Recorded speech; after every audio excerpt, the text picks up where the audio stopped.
talent of Viyan Patil. Viyan has scored 95.42 marks aggregate, and he has scored 100% in Sanskrit. With UT, I can say he has started with the test series.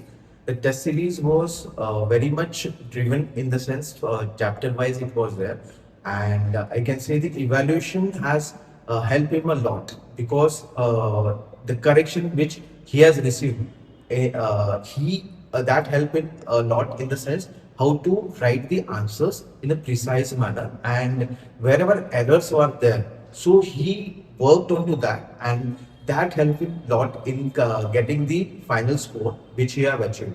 So he was at one level when before prior starting to UT, and post the test series he has gone to a level which we were expecting, and he was also having that in mind. So that has helped. UT has helped him a lot in getting that score which he was expecting.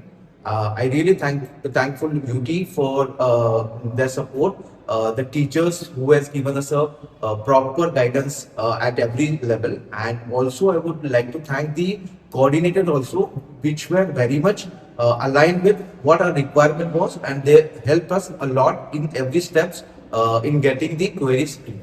Thank you UT for the guidance and the support.